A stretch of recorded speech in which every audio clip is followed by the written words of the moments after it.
Welcome to one and all. It is good of you to take time off on a weekday to come for this lecture. I'll just briefly introduce the speaker and then we'll go on to the talk. I am Anand. I work as a research associate at Jain University, Center for Ancient History and Culture. Now, on to the guest. Dr. Raj Vedam is an MTech from IISc Bengaluru, and he did his PhD in electrical engineering from Oregon State University, USA.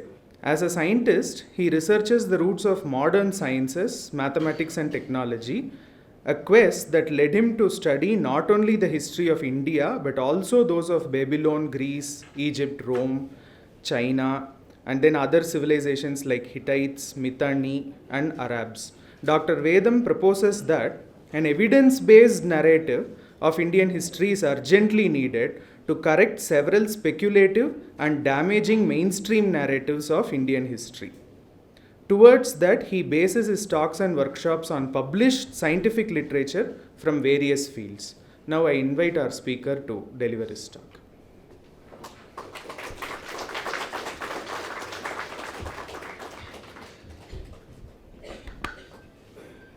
I'd like to thank you all for coming today to listen to the talk. It's a privilege to come to Jain University and speak, and I'm really happy to be here. So first, can you see the screen well, or should we remove the chairs? Remove the chairs. Can you please remove the chairs?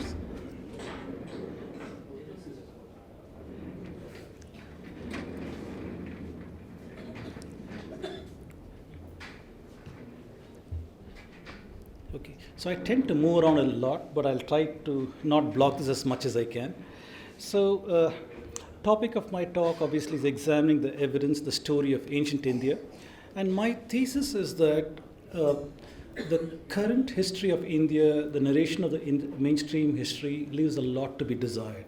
I believe that using an evidence-based approach, we'd be able to at least critique some of those narratives and see where the true history of India is. So that's where I'm going to lead my work towards. As a disclaimer, it's a scholarly work, and I'm trying to present facts, and I provided citation in most of the places, and wherever it is missing, my apologies for that. So, would you like to walk out? Sure, yes, why not, yes.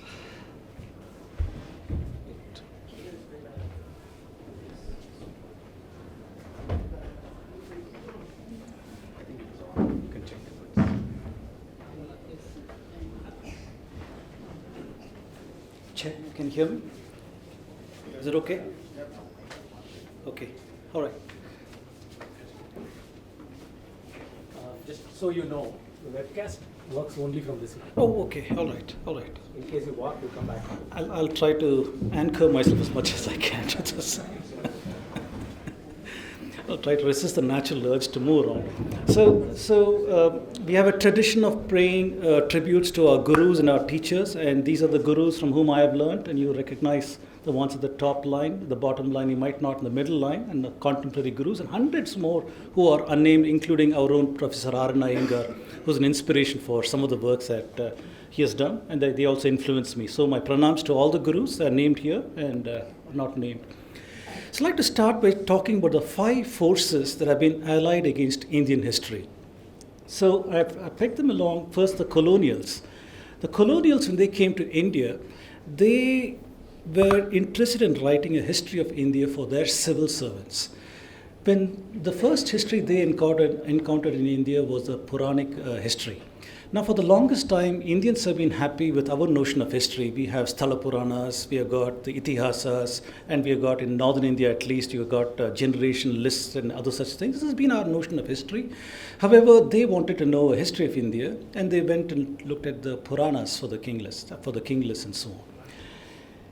These people came with a mindset that is completely alien to the Indian mindset. They were products of the Anglican Church. And so they believed that God created the world in 4004 BCE, and they further believed God destroyed the world in 3000 BCE in Noah's flood, and nothing could have survived the flood event. So their question was, when they encountered Indian history, where does it begin and where does it end? And what is its relationship with the Western history? And they couldn't figure that out. Eventually, they came across Megasthenes' work, Indica, and they noticed there's somebody called Sandrakutos. And by looking at the Purana king list, they decided that there's somebody called Chandragupta Maurya, and Chandragupta Maurya should be anchored to Sandrakutos. And they said, aha, now we know where Indian history is in relationship with the Western history. Unfortunately, the Chandragupta Maurya that we're talking about is about 1,200 years earlier in the Puranic king list. So they introduced distortions with their mappings and the frameworks that they brought about. So I'll talk a little bit about this a little later. They were soon followed by the Eurocentric scholars who were interested in knowing who are they as a people. Ever since William Jones found the commonality between Sanskrit, Latin, and Greek, they wanted to know how is it that we are related to the Sanskrit-speaking people, and who are we? Are we related to the Indians, or who are we? So that soon led to a Eurocentric narrative and a search for the homeland for the European people, and a narrative that was born out of that. We have today and in the past several vested interests that have got an interest in controlling Indian narrative. I will not talk much about this time. We also have a liberal academic bias. So there's a tendency today to view all of Indian culture and heritage in the prism of imported sociological models. And these Etic ways of looking at our history has led to enormous distortions when they come about with post-colonialism and postmodernism and feminism and so many other ways of looking at it. It becomes an oppressor-oppressed kind of narrative. So everything in India is looked in the prism of oppressor-oppressed, who oppressed whom and who's the oppressor over here, and those kinds of things. So that has led to distortions. Finally, today we are also controlled by the Marxists, who have a vested interest in controlling the education sector. They believe that change comes on the back of a revolution, and for them the revolution is to destroy the old order. The old order in India is Hinduism. So by destroying Hinduism, they hope to come about with the revolution that they are after.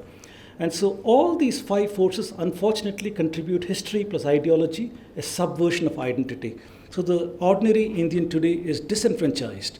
There is no way they understand who they are as a people. If you were to ask a student on the road, what is your identity? They'll find it very difficult to connect back to the intellectual tradition of this country. They have been so deracinated away from Sanskrit, away from the learning systems, away from the accomplishments of their ancestors. It's very difficult for them to try and say, I am a proud inheritor of this civilization. So we'll talk about how the subversion of identity has happened. Bottom line is Hinduphobia is at the root of everything that they are doing. So the very first question, I said, why was Indian history distorted? Well, it was primarily because of the desire to uphold the biblical chronologies. That's where the early colonial historians came. Then the linguistic analysis of the Indo-European languages. So they believed there was an ancestral language called Proto-Indo-European, and a search for that homeland commenced. Initially, they thought the homeland was India, and India was a mother civilization for everybody. Sanskrit was a mother language. However, things changed once they found the Hittites and the Mitanni civilization. And in India itself, we went through this war of independence when British Crown took over from East India Company. The narrative changed completely. India was no longer seen as a romantic place, no longer seen as a Vishwaguru, no longer seen as thing. It was to be seen as a people who should be put down and talked down about. So that changed the homeland. Now the homeland is in Central Asia. The current theory says the homeland for Europeans and the Proto-Indo-European ancestor was in Central Asia. And they say from Central Asia, waves of migration. One wave went towards Western Europe, another wave came towards India, and that second wave is what they call the Aryan invasion theory. And because of the linguistic model they adopted, they have to be in India in 1500 BCE. And as a consequence, Dravidians are assumed to be different people. I should say inverted quotes, Dravidians, supposed to be different people. Missionaries who landed in southern India had a great desire to convert southern Indians. There's a lot of evidence for the works that they did, and so they also desired to do that. We talked about left liberal academic and these. And here is an example. The kind of thinking that most people have internalized today is that the civilization in India is archaic, it is backward, primitive, and we should get rid of this if we want to progress as a country. Unfortunately, you even see so-called intellectuals and thought leaders and industry corporate leaders espousing such ideas. This came in yesterday's Times of India, where he seems to think that we need to get rid of Hinduism for the past 2,000 or 3,000 years, we have internalized wrong values because of which we are in the state that we are. So it's very unfortunate that this kind of thinking has percolated so deep into our society. It's a cancer. Right now, that's what I call it. So I, as an engineer, like to have an analytical approach to any subject that I take. And I talk about a model-based approach to evaluating narratives. That's what all of us do. Subconsciously, if we want to approach a problem, we try to construct a model. We try to see, does the model fit the reality that I have?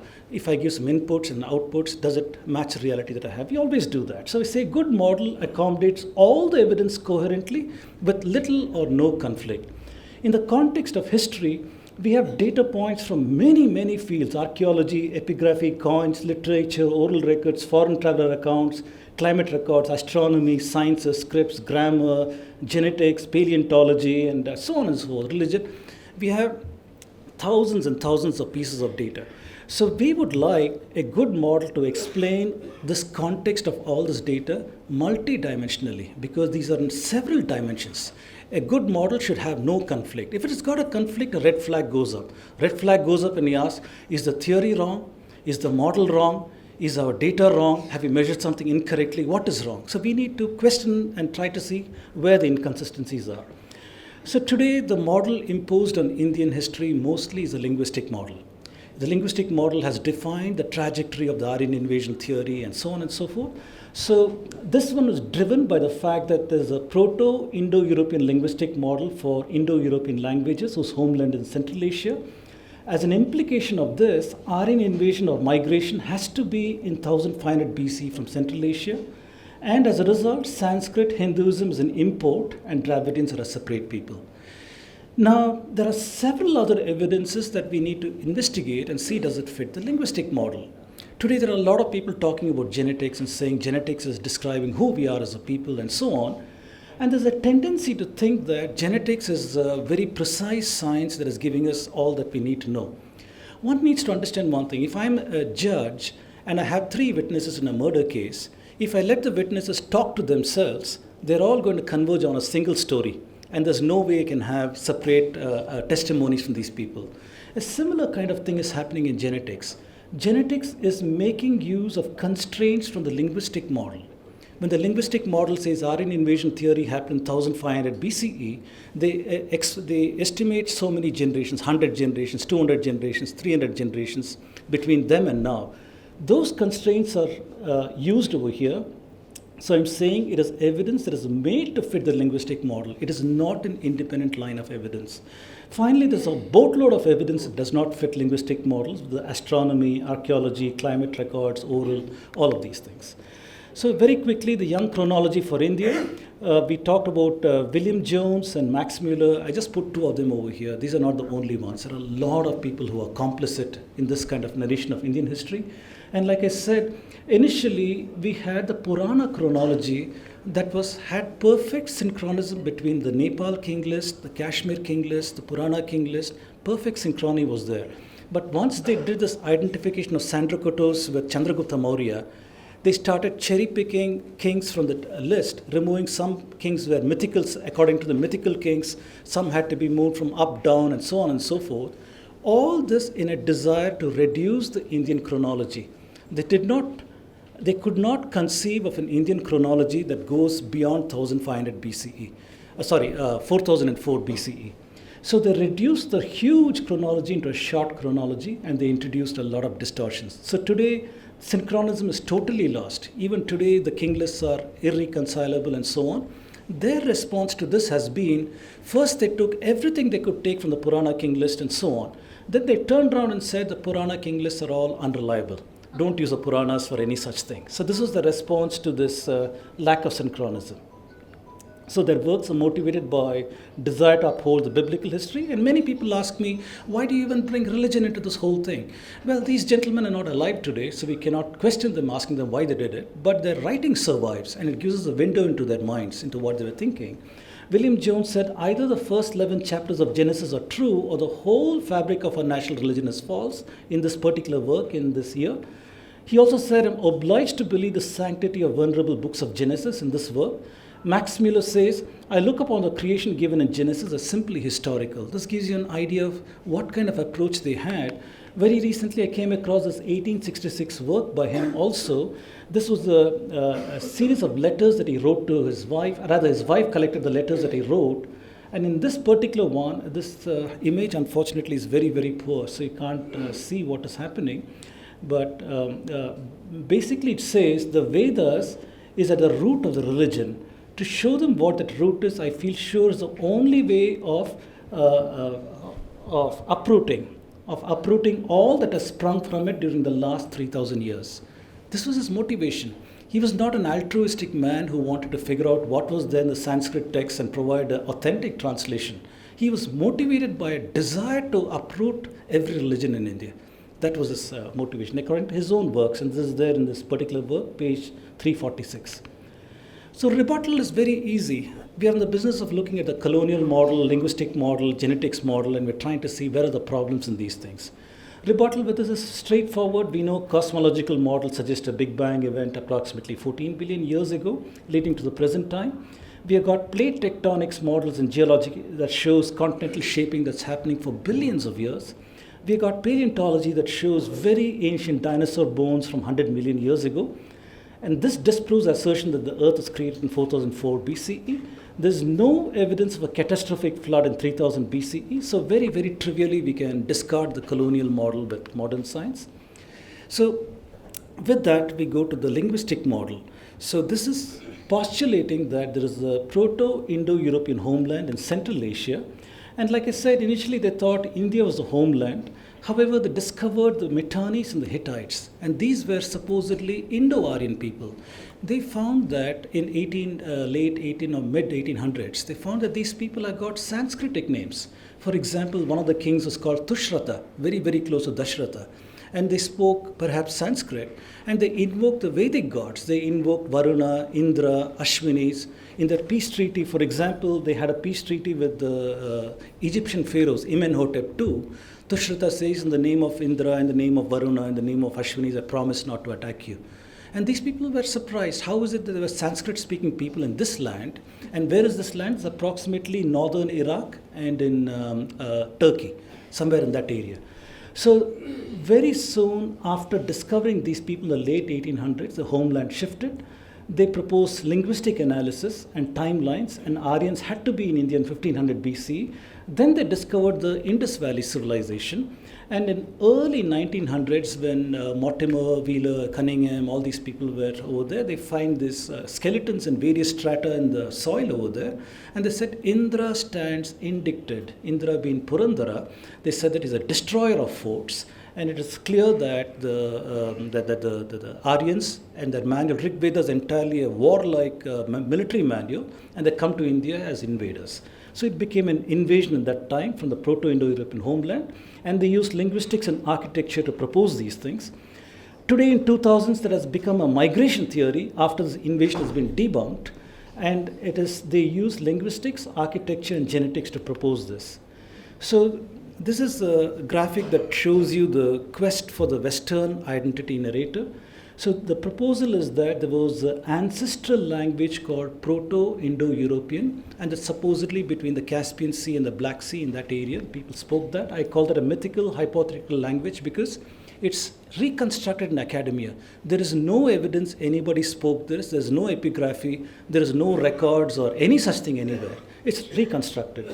From this, it's postulated that Balto-Slavic, Germanic, Celtic, Italic, Hellenic, and Indo-Iranians, and from there Iranians to Indic, Sanskrit, and so on came. This is the model that is used, and they built it using something called a comparative method, internal reconstruction based on keywords in common words and diffusion model and so on. So the idea here is that the spread of languages is a proxy for migrations. So they said that the people who spoke these languages migrated out and they took the language and it evolved into this. So this is the linguistic model. I've given you an example over here. So this is very, very familiar to all of you. Go to any Indian village, you see a bullock cart that looks like this. And this is also there in Harappa. In 2600, there's the same wheel is there in Harappa. This is from a toy in Ukraine, the Vincha culture, going back to 3800 BCE. Now, any culture that has got a bullock cart must have words in that language for the technology. Somebody who wants a wheel can't go to the technician and say, I want that thingy, I want that, can you repair that thing, can you do this thing? So you must have words in the language. So here are some examples in Old Sanskrit, Latin, Greek, Hittite, and Tocharian. For wheel in Sanskrit is chakra. For Latin, it is rotem, very close rotate, and Greek is quick close. For the word for yoke is yoga, or lugamo in Latin. For nave is nabya, and umbilicus in Latin. Axle is axa or axis. Now here is a proposed reconstruction from the hypothesized Proto-Indo-European language. They say there was a word called kweklo. I don't know if I'm pronouncing it right. And whenever there's a star in the word, that means it is not a real word. It is a reconstructed word, reconstructed in academia. So this reconstructed word, they propose, evolved into this Proto-Indo-Iranian word called kekro, again with a star. And that gave rise to the Sanskrit word chakra. So here is an example for you. I put this to show the absurdity of the situation. The data for reconstructing the Proto-Indo-European language was from Sanskrit. Sanskrit is the only language that was available for them to reproduce some of these things. Of course, they used other modern-day European languages also, but Sanskrit provided most of the data to make these reconstructions. Going through a process of extensive rules for linguistics and grammar and so on, they were able to patch together such a framework and propose that here is the Proto-Indo-European language. Just an example to show you how this was done. The linguistic model soon gave rise to something called the centum-satum classification. So this was apparently, for example, if I ask, what is the word for 100 in Sanskrit? What did you say? Shatam. So they said in Avestan it is satam, and they said in Latin the word for 100 is centum. It's with a C, but it is pronounced the centum. And they said the KH becomes K in Greek or the H in Germanic, and the KH becomes Sh in Sanskrit. So these are rules that they propose. It's not as if it is true. It's a rule proposed to show evolution of this word. And they said that the centum languages are all European and the satum are all Asian. However, this classification also breaks down because you have Tocharian over here to this part of Asia, which is a centum kind of language. And here you have the Slavic states, which are all European. However, they all have the satum kind of classification. It is just an example to show you that even the linguistic model has got certain assumptions built into it that do not seem to bear reality if you start looking at the classifications and so on. So today there are two main thought leaders over here. One is Maria Gimbutas, other one is Professor Colin Renfrew. Maria Gimbutas proposed the Kurgan or the Steppe hypothesis, late 1950s. She said the language expansion happened in three waves between 4000 BCE and 1500 BCE. She said that in Central Asia they domesticated the horse and they got iron and those kind of things, and that allowed them to go and conquer the world. That was her thesis. Professor Colin Renfrew was opposed to this thesis. He proposed the Anatolian hypothesis. Anatolia is Turkey, and he said that the expansion followed the invention and spread of agriculture. He said that agriculture was invented in Turkey in 6500 BCE, and it spread through the rest of the world, was the reason why language spread. And today people seem to prefer the Kurgan or the Steppe hypothesis. And this one says 3500 BC, approximately, Caspian Sea, Black Sea. There were people called Yamnaya over here. At the same period of time, we had people in Harappa, Birana, Megar, Bimbetka, Lothal, Edekal. In Sumeria, you had people. Egypt, you had people. In China, you had civilization. So civilization is everywhere. This is only the story of who are the European people. So they proposed that from the Yamnaya, by 2500 BC, they spread to the west, becoming the corded ware people, and to the east becoming Andronovo people. And by 1500 BC, they're spread in more parts, becoming Hittites, Babylonians, Mycenaeans, and so on. And in the tail end, you see this Bactria, Margiana archaeological complex, and the tail end they've entered into Sindh, and that's the beginning of the Aryan invasion theory for us. And by 500 BC, they're spread all over the Ganga plain, becoming the Indo-Aryans, and you also see the appearance of Dravidians in the record. So this is the Aryan invasion theory. When we look at it, we think that it's a theory that's only for us. However, it's the tail end of a huge narrative for the Western people. It's trying to say what is their story and who they are. So I've come to the main part of my talk now, talking about unspoken history of India, and I'm questioning these things. Is the mainstream narrative right? I'm posing that along these points. Mainstream tells us there's an Aryan invasion theory. Evidence shows it's an out of India. They say Indic thought only impacted the lands to the east of India, whether it is China, Cambodia, and all these places. However, it did not step 1 foot outside Afghanistan. That is the common thinking. However, we can show evidence that it impacted east and west. They say Indic civilization is recent. After Harappa, they say that there was a dead zone in India for some time till Magadha came up. And by the way, Magadha had contact with Greeks, and the Greeks got civilization to India. So that's the thinking. And they say Indian civilization is recent. However, we can show Indian civilization is ancient. They say we borrowed all our mathematics, astronomy, medicine, whatever from the Greeks, Romans, Babylonians. However, we can show that Indic thought seeded the Greeks and Babylonians. They say Indians are Aryans, Dravidians, and tribal people. However, we can show the identities are manufactured. And finally, they say the Vedic culture is responsible for widespread poverty, but we can show invasions are responsible. So I'd like to examine the evidence using astronomy, archaeology, and genetics. So at the very beginning, I know I'm going very fast because I have a lot of slides, so I apologize that I'm going from one point to another. So as a rebuttal to the linguistic model, I'd like to present the work of Srikant Talageri. He's been working on linguistics for quite some time, and here are a couple of books he's written, Rig Veda, as well as this one, Genetics and the Aryan Debate, Early Indians. So Srikant Talageri, he analyzes the names in the Mitannis and the Kessites, and he says even names were in fashion in certain periods of time. Just like in today's India, if you go and see what are the names fashionable, they may not have been in fashion about 50 years ago or 100 years ago. A different set of names would have been fashionable. With that idea, he analyzes more than 30 to 40 king names in the Mitannis, Kessites, and so on, and he proposes that these names were in fashion in a certain period of time, and he proposes a timeline for that. He also shows that the books of Rig Veda, some of them are older and some of them are later. It's not as if all the mandalas were 1, 2, 3, 4, 5, 6, not written in order. It is written in this order according to him. And he says the earlier books show the geography to the east of Saraswati, and the later books show knowledge to the west of Saraswati, implying that there's an east to west migration rather than a west to east migration. That is his thesis over here. And I don't want to go into all of these things. Bottom line is, he makes a case for the Proto-Indo-European homeland in northwest India. He does not discard the linguistic model. He says, let's accept the linguistic model, except it's not from Central Asia into India. Rather, it is an out of India migration. So that is the central thesis, and you can follow his works if you read these things. As a second witness to this, I'd like to talk about Nicholas Kazinas. So he's got these books, Vedic and Indo-European Studies, and this particular book. So he's very, very unrestrained in his opinions about Proto-Indo-European language. He says this PIE is much older than 3000 BCE, and he says there's no data to reconstruct it. So you can't reconstruct it. All the intermediate languages are gone. You don't have any data. So the reconstruction, he's saying, is bogus. That's his thesis.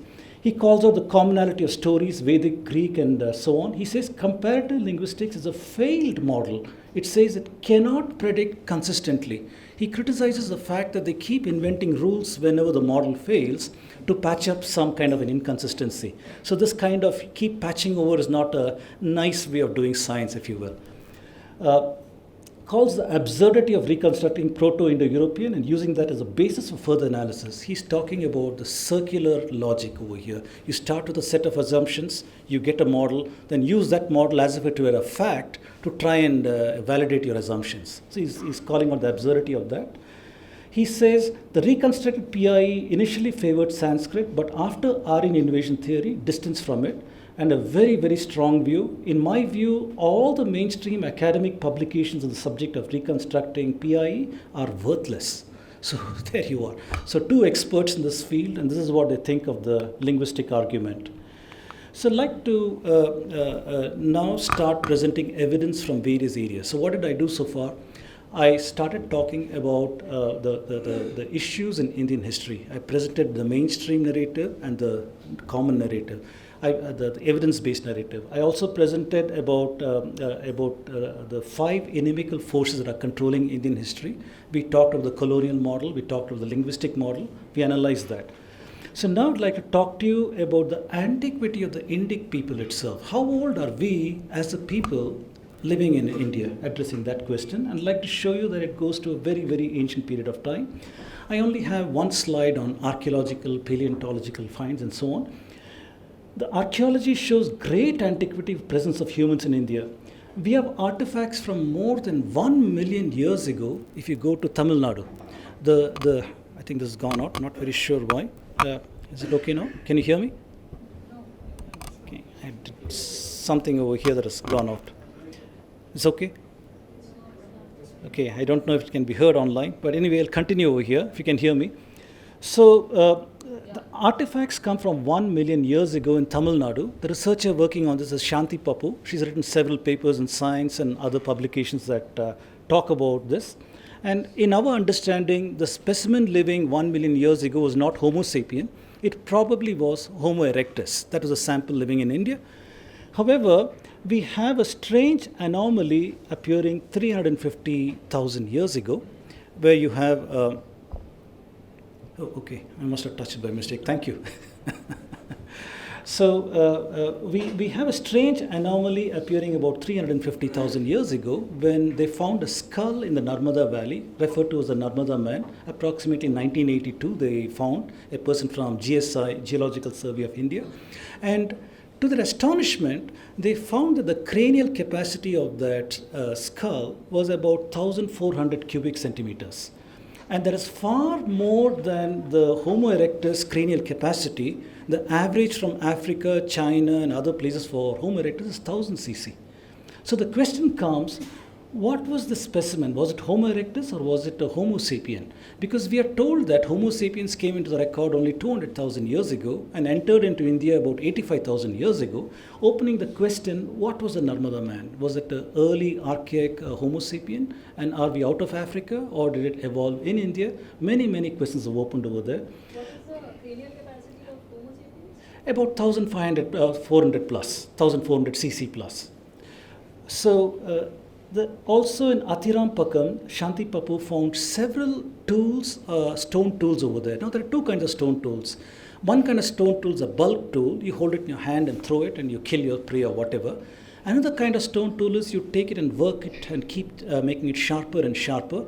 And you specialize it for various things. One kind of thing is scrape the skin to make a clothes for you, or maybe use it as a point for a spear or maybe an arrow. So it's specialized into many various things. The specialized tools are associated with higher cranial capacity. These are associated with Homo sapiens. So Homo erectus is not expected to make precision tools.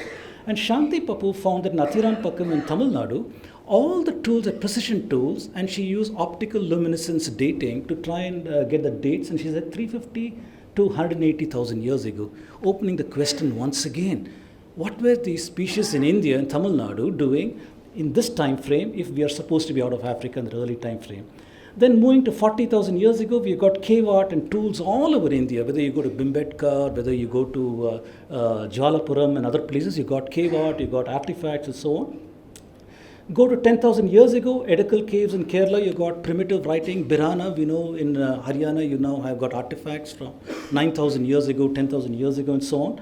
8,000 years ago, we got underwater artifacts in Dwaraka. Some of you may be aware of this one, that National Institute of Oceanography from Chennai, they sent a ship equipped with sonar to the coast of Gujarat to map the floor, and they found a 9-kilometer long fortification wall about 40 meters below the sea level. They also dredged up a piece of wood from there, from the same strata, and they analyzed it in Germany as well as in Hyderabad for carbon dating. And the date is around 9,000 years before present, 9 to 8,000 years. So it's a very, very exciting find from there. And I call recent, in comparison to these things, artifacts from 5,000 years to present in Harappa, Ganga Plains, in Kiradi, in Arikamedu, in Pattanam, and other such places. All over India, we have artifacts showing that occupation in India has been there for a long time. This is not a recently settled place. It has been there for a very, very long place. From there, I'd like to switch gears and start talking about the antiquity of Indic astronomy itself. So now I'm going into more tangible things that we can start talking about. And I'm asking the question, here I bring up the word civilization. Is the Indian civilization recent or ancient? So the earliest Indian astronomical model was one of nakshatras and Rashi. The earliest Indian records of astronomy, you should not go looking for mathematical astronomy, theorems, proof, diagrams, and so on and so forth. The earliest wisdom was encoded in stories. So if you go to Puranas and you see some stories, you'll find what today we dismiss as mythology. If we have the key to unlock the wisdom in that story, suddenly it'll make sense to us. If you don't have the key to unlock the wisdom, it's a silly myth for us. So many of the earliest Indian astronomical stories were wisdom was encoded in stories. So our ancestors noticed that the moon comes over the east every day at a different time. Because it rises at a different time, it is against a different backdrop of the stars. They also notice it takes approximately 27 days to come back against the same backdrop of stars. So they divided the entire ecliptic into 27 segments and 13 and 1/3 degrees each. If you multiply 27 and 13 and 1/3, you get 360 degrees. Now it's not enough to just divide the sky, right? You have to be able to recognize it. So they said, what is the principal brightest star in that section of sky?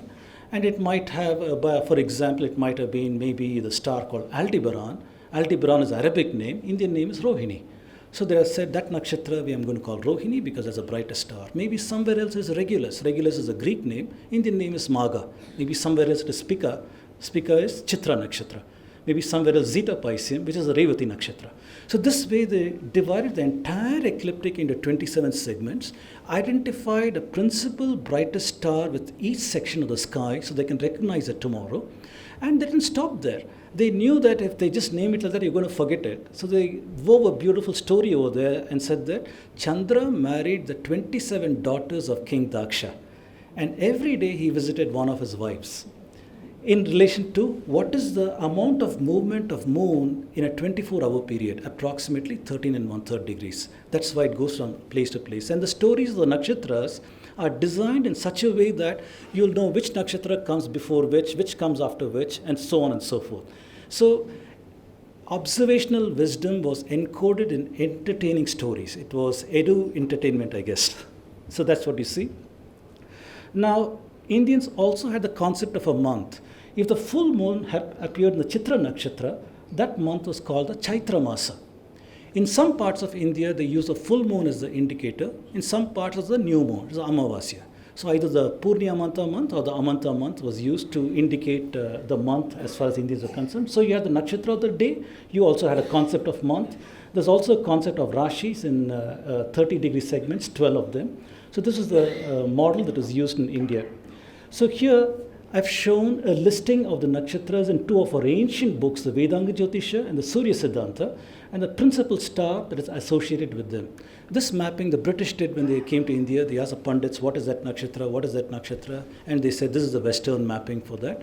And that's how we have some of these. There's some controversy about some of these names. However, for the most part, these are the names. For example, Kritika is Eta Tauri, Rohini is Alpha Tauri, and so on. And my own star, Revati, is Zeta Pisceum. So this is the kind of mapping. Next thing I want to point out is the nakshatra model is widespread in India. So whether you look at the names in Sanskrit, Telugu, Kannada, Hindi, Gujarati, Marathi, you find that they are more or less the same everywhere. Wherever I highlighted it, that's where Tamil is changing from the regular Sanskrit word. For example, over here you have, let me just pick out one. I can't see the color over here. You can see color over here.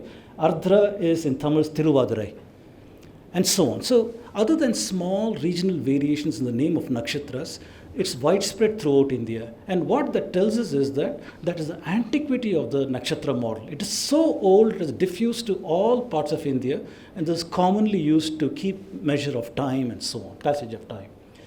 The natural question that we ask is, how old is the nakshatra model as far as literature is concerned? Well, at least as old as Atharva Veda in 1907, Griffith translation 1895. I've highlighted the names of all the nakshatras over here in red. What you see is that it appears as a fully developed model. So we expect that some technology might be developed gradually. It's not a 100% evolved kind of thing. You evolve it gradually. However, here you find a fully developed nakshatra model, and that gives us to think that's perhaps much older than the Atharva Veda itself. There's one more work in Taittiriya Samhita, in this particular verse. Once again, you see the nakshatra names mentioned over here. So we can say at least as old as Taittiriya Samhita, the nakshatra model is ancient. Then other questions come, how old is Taittiriya Samhita? We have a choice. We can either use the British dating, or we can try to look for internal evidence and see if there's a more plausible dating for this. So I put over here a graphic to show today's sky. Today is January 8th, the latitude of Bangalore. So I wanted to give an idea of what did our ancestors see when they looked up into the sky, and how did they make sense out of that. So whenever our ancestors talked about nakshatra of the day, it is always when the moon appears over the eastern horizon, what section of sky is it in? That gives a nakshatra for the day. So today, approximately at 4 o'clock in the afternoon, Chandra will appear over the horizon. This green line is the horizon. It appears over the horizon, and it appears in the Rohini nakshatra. So this is Rohini. So today's nakshatra from 4 o'clock, if you looked at Drik Panchanga on Google, you might see that it is Rohini because of this. Tomorrow it will slip down to the next nakshatra down here. So this picture over here is showing to you at the center, you have the pole star, Dhruva. In the latitude of Bangalore, from the horizon, it's about 13 degrees. However, in Houston, where I live, it's about 30 degrees or so. It'll appear over here. If you go to Alaska and take a look at the pole star, it's going to be over there. So this pole star is an indicator of the rotational point of Earth. So the axis of rotation is pointing to Dhruva, and is rotating from west to east, so it appears that the heavenly bodies are going from east to west. In Bangalore, it appears to be 13 degrees over here. In Houston, it appears to be rotating like this. If you go to Alaska, it appears to be rotating like this. If you go to Jaffna or Gale in Sri Lanka, it'll appear to be on the equator almost. It'll be rotating as if the earth is lying down. So our ancient Indians had encoded a story of Dhruva. They said that Saptarishis go around Dhruva, and there's a nice story about how the young boy Dhruva gets enlightenment and so on. That story encodes a rotational knowledge. It encodes the fact that everything goes around the Dhruva and so on. So I've also shown several, you'll see several circles over here. These circles are the projection of Earth's latitudes and longitudes on the sky.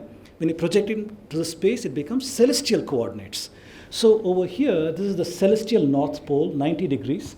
Then you go 80, 70, 60, 50, 40, 30, 20, 10, 0. So 0 is very special. That is the equator. In the sky, it becomes celestial equator. So we know that on the day of the equinox, the sun will be exactly on the celestial equator. And our ancestors knew that perfectly well, that when the sun is there, at approximately over there, that is the celestial equator. They also knew that for 6 months, the sun goes south and south and south till it reaches the southernmost point. And for another 6 months, it goes north and north and north till it reaches the northernmost point. They call it Uttarayana and the Dakshinayana. So they're able to estimate it precisely at a given point in time. It goes up to 23.3 degrees over here, crosses the equator, and goes to minus 23.3 degrees. So they knew in the sky all these cardinal positions of astronomy, cardinal positions of the two two solstices and the two equinox positions. They also knew what was a nakshatra, Surya nakshatra, at the time when Uttarayana might have started, or Dakshinayana might have started, or the equinox position had happened. They knew what the nakshatra was, and they would record that. Many of our ancient texts have recorded this kind of information. We make use of that information to propose some of the dating things that we do, and that is through a process of something that is over here. The circle that you see over here is very special. That is called a precession circle. So the Earth, in addition to rotation, in addition to revolution in 365.25 days, it is also precessing in the sky. The point where it is pointing to, the axis of rotation, is slowly tracing a circle that takes 26,000 years to complete. So this cycle is called the precession cycle, and I pointed out a star over here called Vega. Vega is Abhijit. And there was a time when Abhijit was a pole star, and Polaris might have been over here. It's a consequence of precession. So why am I talking about precession? Because when our ancestors, when they pointed out when Uttarayana happened, a certain nakshatra was there, Surya nakshatra was there, that may not be true today because of precession. Because of precession, where we are pointing to has changed, the cardinal positions also have changed. Therefore, you may not be able to call out that same nakshatra. But however, using the rate of precision, we can work backwards using mathematics and say this is the time and that observation would have been true. So that way, I'd like to talk to you first about the antiquity of Vedanga Jyotisha. It is one of the texts that the British encountered, and they found that the Yajur Vedanga Jyotisha and Rig Vedanga Jyotisha had some verses that allowed them to date it because it had some astronomical observation. It talked about Uttarayana in the Dhanishta Nakshatra. So from that, they were able to try and estimate it, and several people made several estimates. Weber, he proposed one date. William Jones proposed one date. Lokmanya Tilak proposed one date. Colebrook proposed a date. Dikshit was the one who came closest to 1400 BCE, and it turns out to be winter solstice in Dhanishta Nakshatra. And I have simulated this in the planetarium software called Stellarium, and you can find that the sun reaches the solstice point at approximately 24 degrees south. It's a winter solstice point, and it's in Dhanishta Nakshatra, longitude of Dhanishta. And this works out to 1440 BCE, or in other words, about 3,440 years before from now, written by perhaps Lagada, who made his observation at a certain point in time and recorded this in the Vedanga Jyotisha. There's one more observation in one of our texts called Shatapatha Brahmana. It is written by the rishi called Yajnavalkya. So Yajnavalkya wanted to write a prescriptive manual for the Vedic practitioner. He wanted to tell the Vedic practitioner how you build your altar, Vedic altar. He wanted to tell him these are the rituals that you do. Among them, he also said how you find the east direction. Why was the east direction important? Because all our rituals are most auspicious when we face the east direction.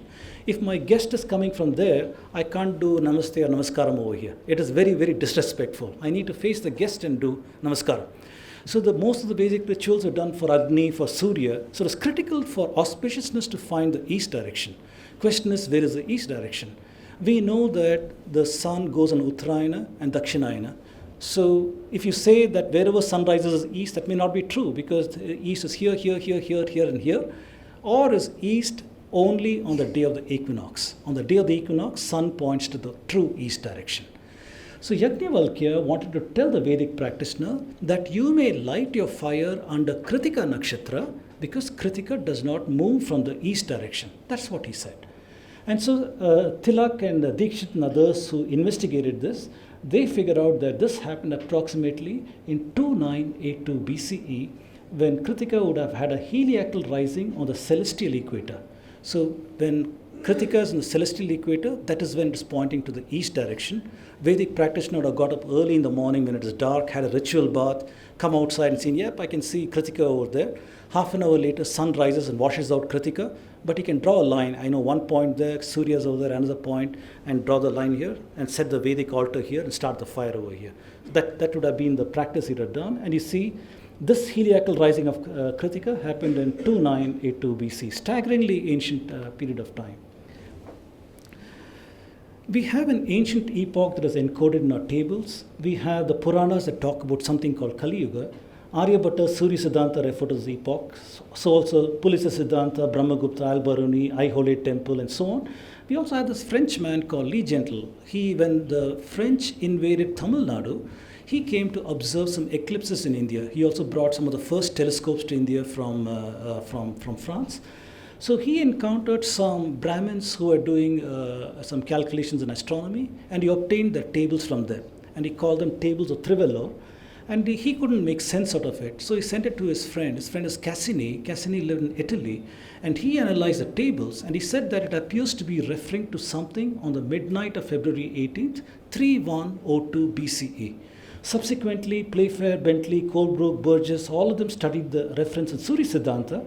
They also converged to the same date, February midnight of 3102 BC. It turns out to be a rare conjunction of planets, sun, moon, and the Revati Nakshatra. So I have simulated that in the planetarium software. And what you observe is, this is the ecliptic, and here you see the Revati Nakshatra is over here, sun is here, Chandra is over here, Jupiter and Venus are over here, and you find Mars over here, Mercury over here, Shani is a little on the outside, Saturn, but they're all clustered over here. Such a clustering of the planets has not happened, if you can crank it back, assuming the accuracy of our planetarium software is good. I have not found it for the last 26,000 years. Around 6000 BC, there is a clustering, but such a clustering did not happen in Revati. It happened in some other Rashi. the one associated with Aries. Somewhere over there was a clustering, but not in Revati. Such a clustering happened only once. So it allows us great precision to say that this is the event that all of these Vedic Hindu calendars have been talking about. From that, I'd like to go to a story of Aditi. Aditi, we know from the Rig Veda, there's a nice story in the Rig Veda about Aditi. Aditi, along with her co-sister Diti, with Kashyapa, gave rise to the Devas and the Daityas. And we have the Bhagavad Gita that talks about a 6-month northward course of the sun, Uttarayana, is a path of the Devas, and the 6-month southern course is a path of the Daityas. Instinctively, we know a mother is not going to be partial to some children, some others. So we get the feeling intuitively that it referring to Aditi in this equinox position, something to do with equinox and Aditi. She's also associated with the nakshatra Punarvashu. So Balagangadhar Tilak and K.D. Abhyankar had analyzed this phenomenon, and they propose that this verse in Rig Veda is referring to the vernal equinox at the Punarvashu nakshatra. Equinox because midpoint, and Punarvashu nakshatra is the deity is Aditi. Therefore, here is my simulation of that. So Surya is over here, the equinox point, vernal equinox point. Punarvashu nakshatra is over here, and that works out to a staggering 6000 BCE if we were to take this model proposed by Tilak and Abhyankar. There's also a story of Ashwinis. So the Ashwinis also appear several times in Rig Veda, 376 times, various verses are over there. Where we know the story about Surya and Sanjana. Sanjana is supposed to be the wife of Surya. She gave birth to the Ashwinis, and she couldn't take the heat of Surya. Surya is very, very strong and hot for her. So she decided to abandon Surya. She leaves a shadow called Chaya in her place and says, Chaya, please take care of my children. And she runs away to the coolest place. So if the sun were to be in the winter solstice point, she is in the summer solstice point, as far away as she can get from her husband. Then if the sun is at that point, she is in the most furthest away point. That's what the story tells us, that it was too hot for her. Story also says that Sanjana took the form of a horse and went to the southern regions. And Surya went in search of her. Once he discovered that Chaya is a deception on him, he takes the form of a horse also and searches for her in the southern regions. So if sun is the southern region, that means India is in the northern hemisphere. We have winter solstice over here. So once again, there are several verses in Ashwinis, about the Ashwinis, that say in the Rig Veda, Ashwinis appear at dawn for their share of the Vedic sacrifice. Ashwinis appear at dawn for their share of the Vedic sacrifice. So once again, I'm invoking Tilak and Abhyankar, who analyze this and say it is referring to the winter solstice. Why winter solstice? Because Sanjana has gone to the southern regions and sun has gone to search for her. That means it is winter in India. So winter solstice. And the Ashwini nakshatra, because Ashwinis must appear at dawn for their share of sacrifice. So it's a heliacal rising of the Ashwinis. So if you try to see that, it turns out that Ashwinis Ashwinis over here, and here is Surya, turns out to be 7,200 BCE if we accept this interpretation from Tilak and Abhyankar. Here is a recent book that came out, History of Indian Astronomy by Dr. Anil Narayanan. Just came out this year. I recommend that book if you are interested in learning more about this. He is referring to a phenomenon with the star or the nakshatra called Swati. Swati is Arcturus. So it turns out that most of us think the stars are immobile in the sky. But the reality is because the stars are so far away from us, it appears that every year the constellation shapes appear to be the same. But the stars are also in motion. And this motion is called proper motion. So we can think from our perspective, from the sun's perspective, we can think that this object has got a three-dimensional velocity, one radial, spatial, and transverse velocity. However, we can't observe all those things. From our observation point, if this is a reference line, this star appears to be moving like this in this direction. So we can measure the angle. So that angle is what is measured over here, and it's called the proper motion. It turns out that Swati is one of the fastest stars in the sky today that is moving in proper motion, and we can measure it at 2 arc seconds a year. And if you want to spot Swati, you can say Saptarishi, the tail of Saptarishi points to Swati. It's a red giant. The Greeks had maintained records of Swati. The Greek record of Swati, if you measure it with today's position of Swati, it is off by 1 degree. So that 1 degree works out to approximately 1,800 years. So we can make out the Greek observations 1,800 years. Surya Siddhanta also has got a measurement of Swati, and that measurement is off by 6 degrees if you compare it today.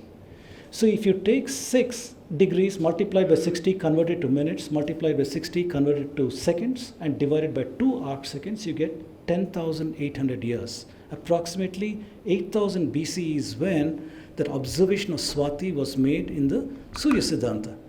So it's a staggering amount of time.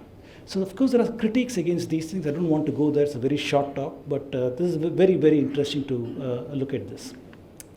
So the antiquity roundup, I talked about archaeology, about human presence for a long time. From there I went into astronomy to talk about antiquity.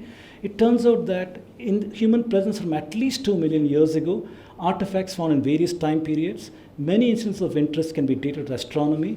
We talked about Kali Yuga, several observations and so on. That one last thing is, the dates seen in archaeoastronomy are backed by archaeological finds. About 10 years, maybe 20 years ago, if I go and talk about 5000 BC, 6000 BC, people will laugh at me and say, where is archaeology?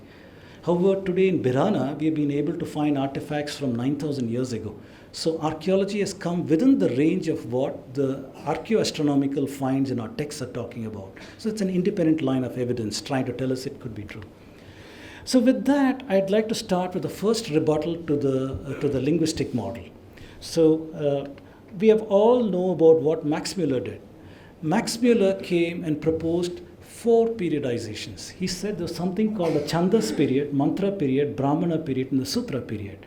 He said the earliest books of Rig Veda were written in Chandas period up to 1000 BC, remaining books in Mantra up to 800 BC, Samaveda, Yajurveda, Aranyaka's Upanishads were written in Brahmana period 600 BC, and he said the 6 Vedangas were all written in the Sutra period up to 200 BC. However, I have shown some astronomy over here now. Even if you use Colebrook's date of Vedanga Jyotisha to 1400 BC, where is 1400 BC and where is 200 BC? It is far away because the Vedanga period, he said, is in Sutra period, but Vedanga Jyotisha is 1400 BC. We talked about the Brahmana, Shatapatha Brahmana Kritika 2982 BC. Where is that and where is the 600 BC? We talked about Rig Veda, these 2 stories from Rig Veda, 7200 BC, whereas Max Muller said 1000 BC. So very, very clearly, the periodization proposed by Max Muller appears to be totally off if you take into consideration the astronomy. Naturally, let me take some water. So the first thing that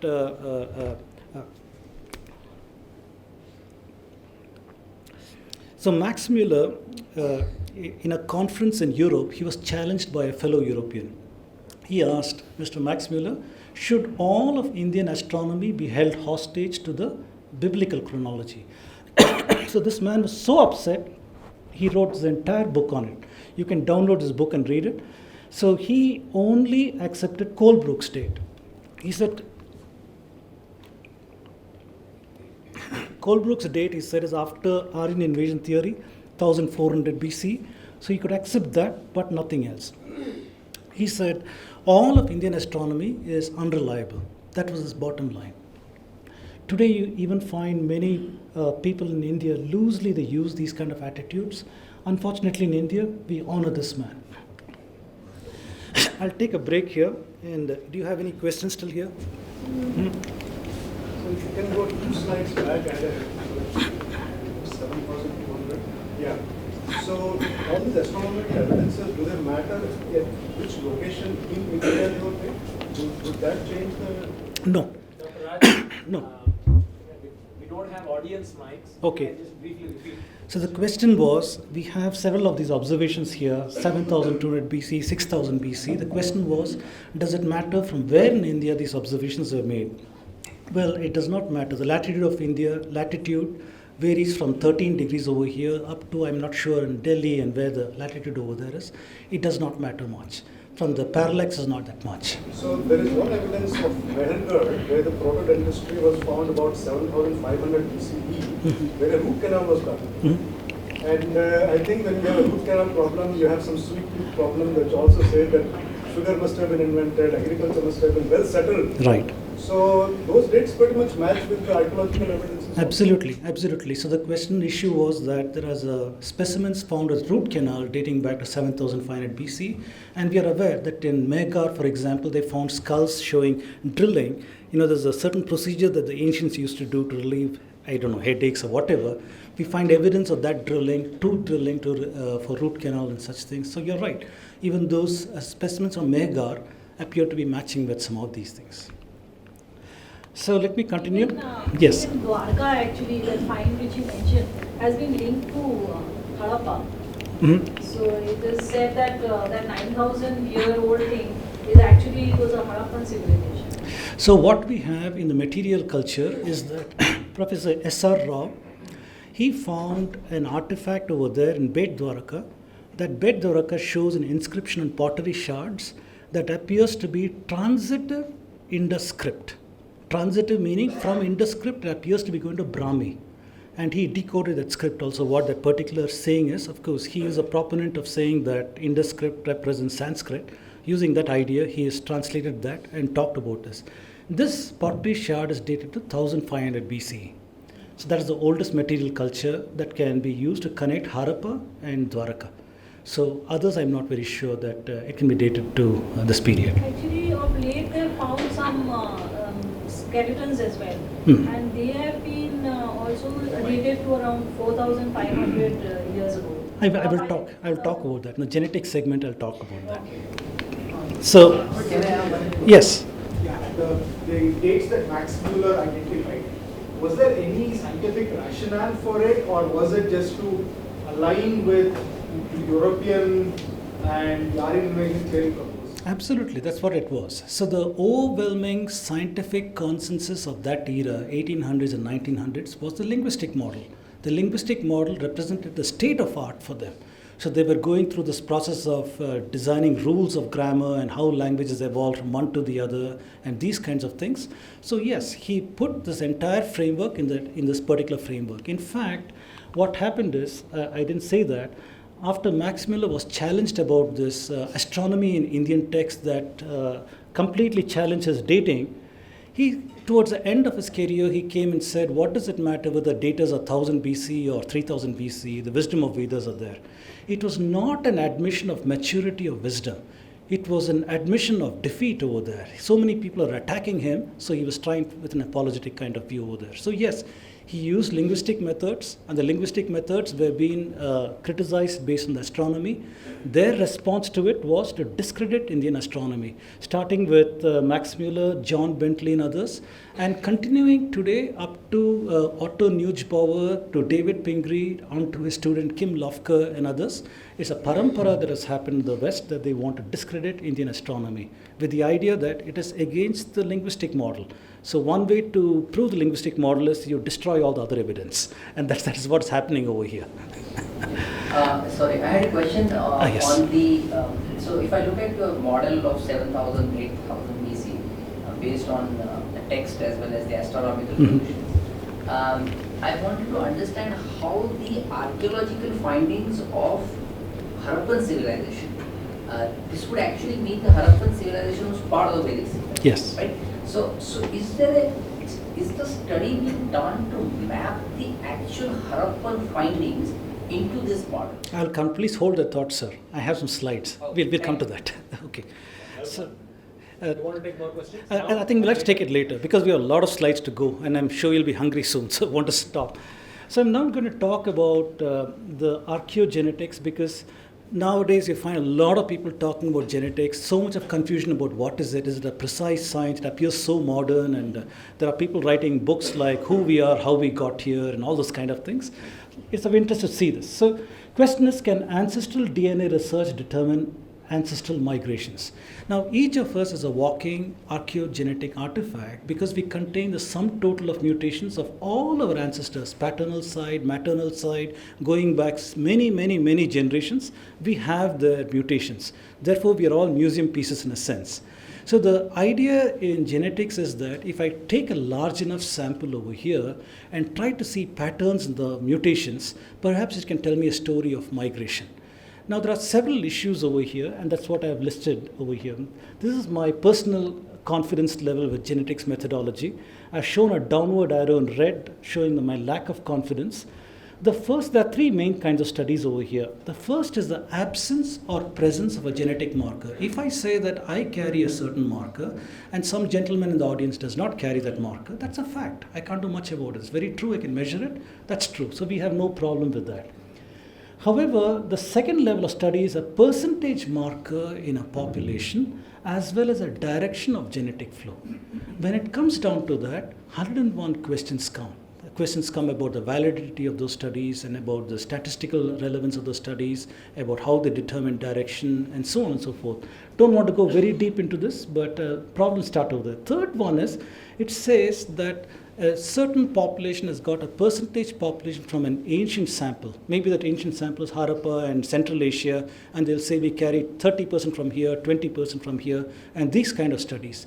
These have got even more problems, and I don't accept those studies at all. And here is what I'm saying. The concerns with methodology due to which results cannot be globalized.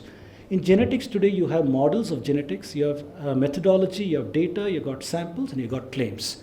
And each of these areas can be disputed.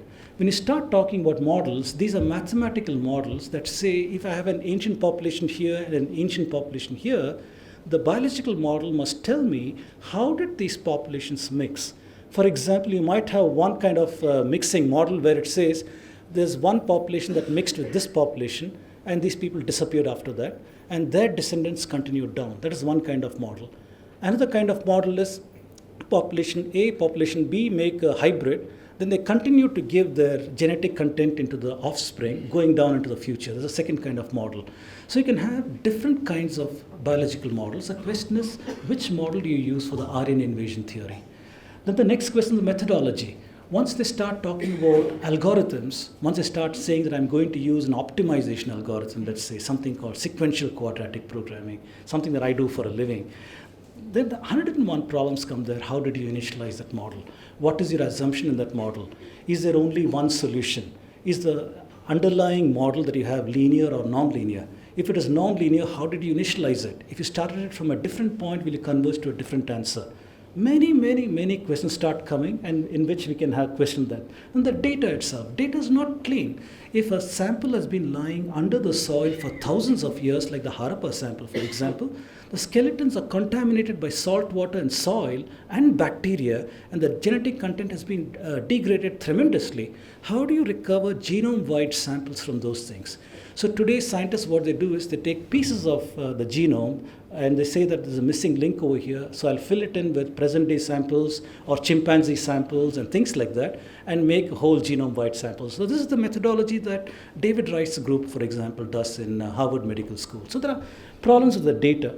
Then the samples itself, if I claim that I want to talk about, let's say I want to talk about the genetics of some village outside Mandya or Mysore, and I say I'll come to this room and take samples of 30 people, and with these 30 people, I'll talk about the genetics of that village in Mysore. It's not possible. So if you want to talk about genetics of a certain population, you have to ensure that there's no cross-contamination from other people who came and lived there. Same people are living there for a long period of time. You have to take a lot of controls. We don't have those controls in samples. The kind of samples we're talking about is 100, 1,000, 15,000, 20,000. That's about it, not more than that. So with such samples, you cannot conflate your results to a population of 1.3 billion people. That cannot be done. So my central problem with them is the claims. The claims cannot be bombastic. Claims have got to be narrow in genetic studies.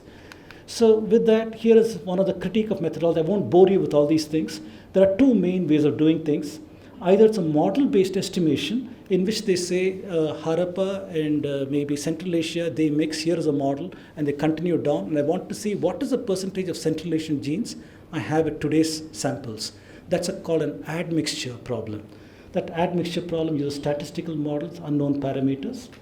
On the other side, they do something called PCA, or principal component analysis, by making use of some of the statistical models, some other kind of modeling. All of these things are subject to several mathematical and algorithmic issues. I don't want to go over here. It doesn't make sense to a general audience. My mantra is, just because convergence was obtained, it does not confer correctness. In other words, if you go to Google Maps and say, how do I go from Jain University up to the Bangalore International Airport? Google map will say you can go by this route, you can go by this route, you can go by this route. This will take 20 minutes more. That will take, there's an accident on this road, and so on. All these will take you there, but the point is, which are you going to privilege? Just because you took one route does not make it necessarily more correct than the other routes, if you understand what I mean. The first route might have taken 40 minutes. Second route might have taken maybe 2 hours. You chose to go the 40 minutes because it fits in line with your Aryan invasion theory. You understand what I mean? So you converged to that particular model, and then you said, because I've converged, I've got all these numbers that tell me what is the percentage of sample I have from here, and so on, genetic content and those kind of things. So all the results are a fallout of the particular path that you privileged. That is what I want to point out. So my mantra is, just because convergence is obtained, it does not confer correctness. So I'm just going to give you 3 samples here. I'll very quickly finish the genetics section. Early on, people use a maternal mitochondrial studies to show how modern humans spread throughout the world. And this is from Stephen Oppenheimer's work in 2003.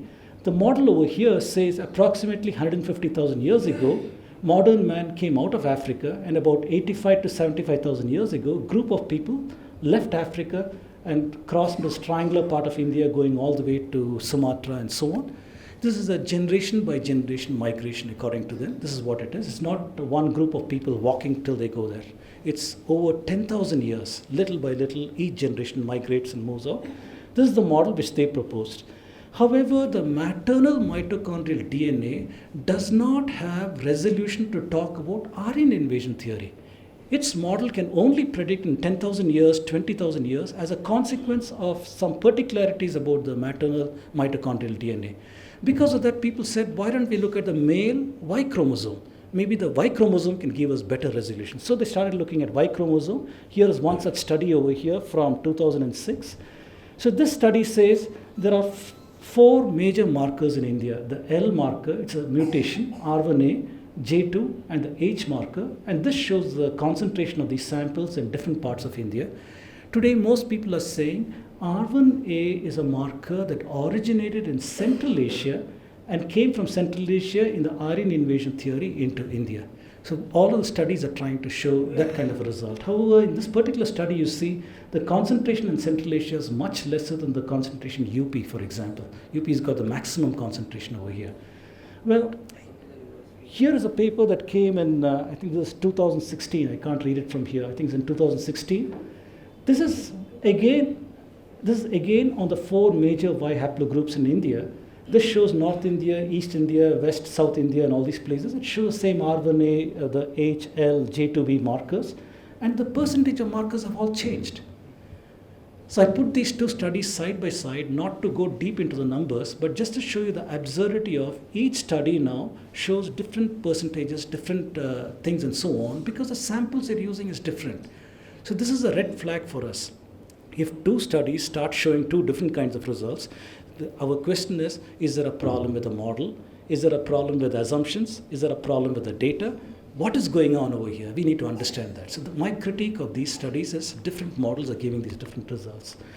If you ask different scientists, where did R1A originate, starting from Bashu in 2003 to Thangaraj in 2010, some of them say Central Asia, South Asia, Central Asia, North India, and so on and so forth. So different scientists have got different opinions on where did that mutation marker R1A originate.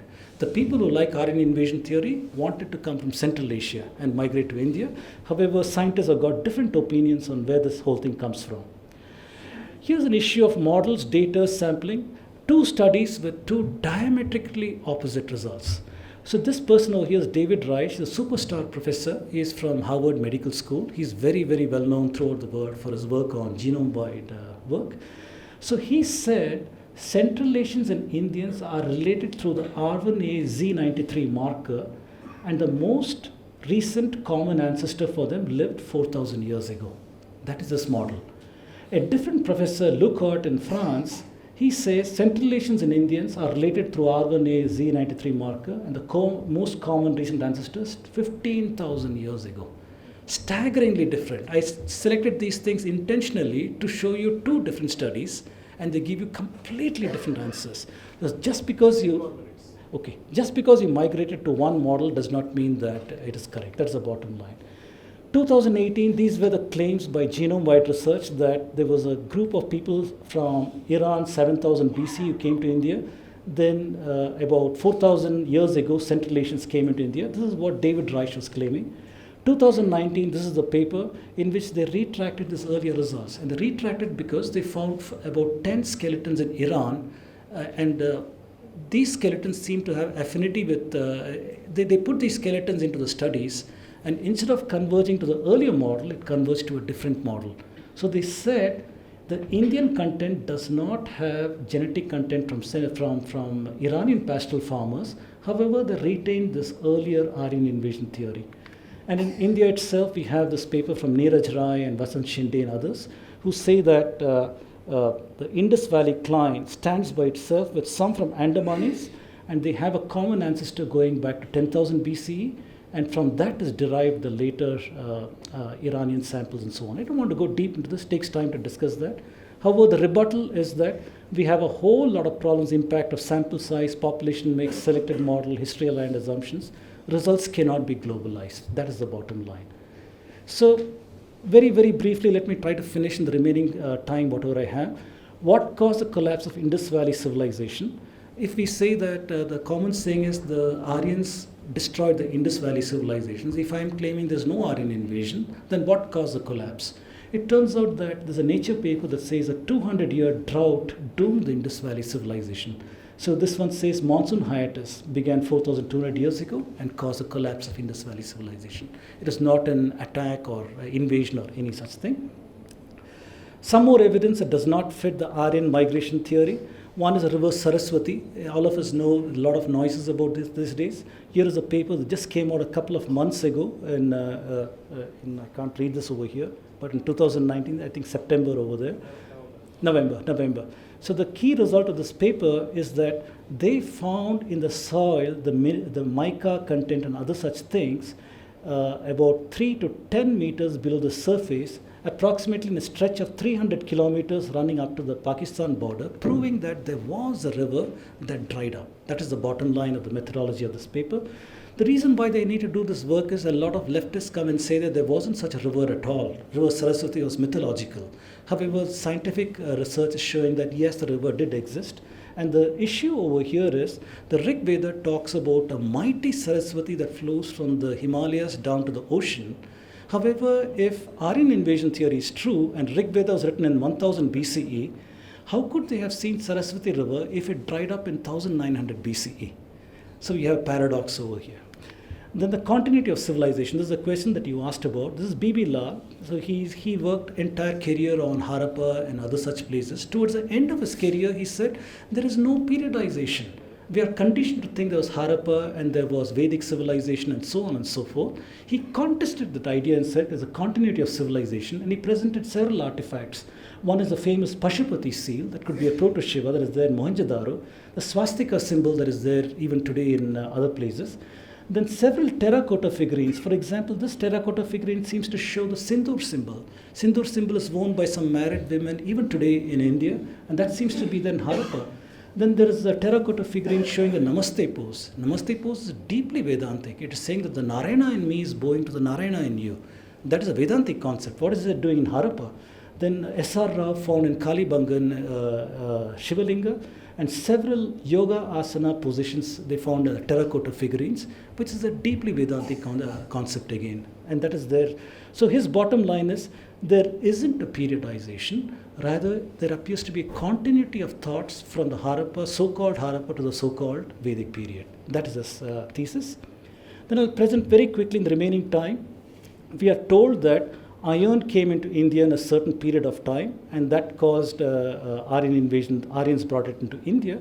However, we find in this paper that iron is there in Telangana in 2200 BC itself. Professor K.P. Rao, he's talked about this. We have all heard about the Saraswati Sindhu civilization, Sanauli, the fact that there are chariots over there, and I urge everybody to see a particular YouTube video called Warriors of Sanauli, where the lead archaeologist is proclaiming that these were horse-bound chariots. These were not bullock cart-driven chariots. Horse-bound chariots. He's even found a horse whip over there. So this invalidates the claim that Aryans brought horse and chariots to India. There is this paper from 2018 in Current Science that talks about paddy cultivated in the Ganga plain, and this invalidates the claim that agriculture was invented in Turkey and came into India. This is a paper that talks about mouse migration in genome biology. The researcher over here wanted to see where is the ancestor of all the common house mice, and to surprise, he found it is in India. It is from India, it went to Madagascar, to Northern Africa, to Europe, to China, and other places. He also asked the question, how old is that ancestor using our biology? And he found it's around 12,000 years old. And so if you take this paper and put them together, we know that today in India, in your storeroom, if you put paddy, mice are going to come. And when paddy is exported to the rest of the world, mice are going to follow. So these two papers very powerfully show that even paddy was cultivated in India. This is a paper that came out in July 2019 that talks about the zebu. This is a very familiar humped bull that we see in India. This humped bull is called zebu. It was found in Mitanni lands in 2200 BC. And this picture shows, as a function of time, the artifacts suddenly shot up 4,000 years ago in here. It is important because the zebu is a drought-resistant animal. It is very highly valued where there's a drought in other such places. I talked to you about the 200-year monsoon hiatus in India, approximately 2000 BC. We also know about the drying up of Saraswati. There must have been outward migration from India, taking their most valued possessions, which is the bull. And this is recounted in this paper where they say that 4,200 years ago from Indus Valley, these bulls came over here.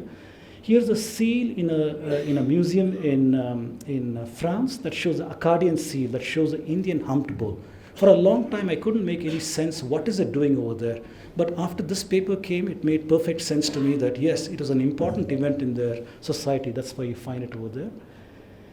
So I think I can stop over there. I had wanted to talk to you about Indian philosophical systems, pramana, the roots of medicine, roots of math, music, astronomy, and roots of modern systems, knowledge transmission out of India, about many, many routes for knowledge transmission that went to different parts of the world, Route 1, Route 2, Route 3 Silk Road, and through the periplus of Erythraean Sea. Wanted to talk to you about the Muslim period, wanted to talk to you about the colonial period, wanted to talk to you about my paper that talks about this.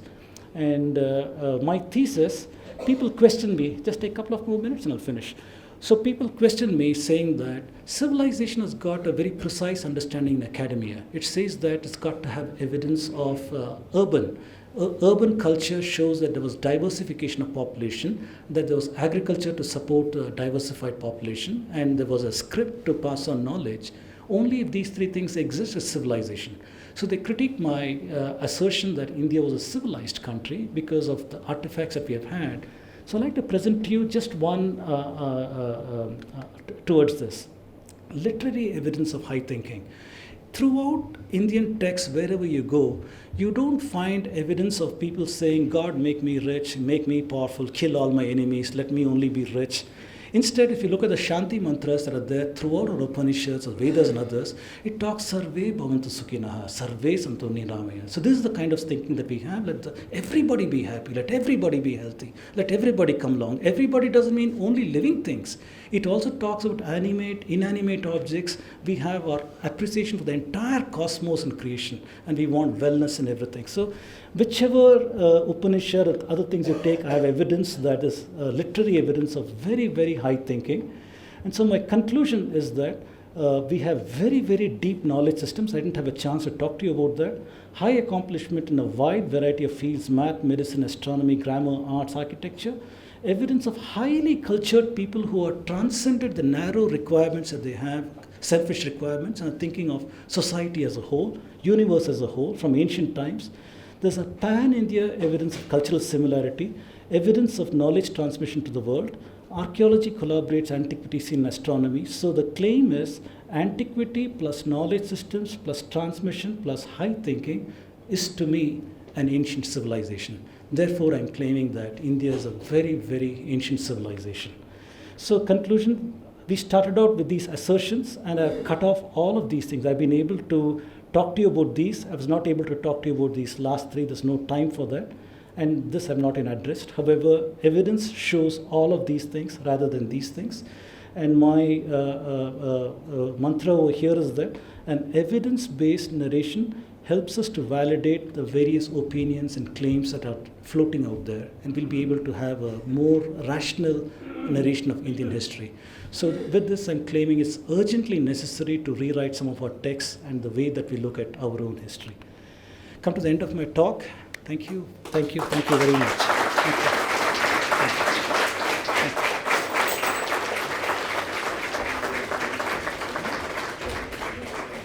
Any questions? Yes. Thank you very much for the talk, Dr. Raj Vedam. We can take questions now. If you can raise your hand, Dr. Raj Vedam will point at you, then you can ask your question. He will repeat it for the sake of people who have logged in on the live streaming. Yes, please go ahead. The first person here. Yes, please stand up and also tell your name. Yes, please. Yes. Hi, my name is Yashodi. First of all, thank you very much for a fantastic presentation. Thank you. Thank you. My question is, what is the best case timeline that you have right now? I know evidence is not accurate, but for all our critical markers of Vedas, Ramayana, Mahabharata, etc., including Harappa and later on, but especially the ancient past, what is the best case timeline that we have right now? So by the best case, the question is, what is the best case timeline that we have considering all the evidence that we have? And by that, I assume you're talking about astronomy evidences. Because we have got... Astronomy, genetics, archaeology, all, and linguistics, everything put together. Right. So I got a question. So linguistic models cannot be pushed back beyond 3,000 years. All assumptions break down and they are not valid. We know that. Archaeology in the country today has matured up to a point where we have artifacts from Birana. Birana is around 9,000 years old, and others are all much later. We don't have... The fact that we are not found artifacts does not mean it's not older. Absence of evidence is not evidence of absence. So that's an important thing. And the third thing is looking at, we talked about this, genetics. Genetics is a difficult science. The problem is there are too many lack of constraints is what I want to say. The minute we start putting constraints, we are restricting the reality to the constraint space.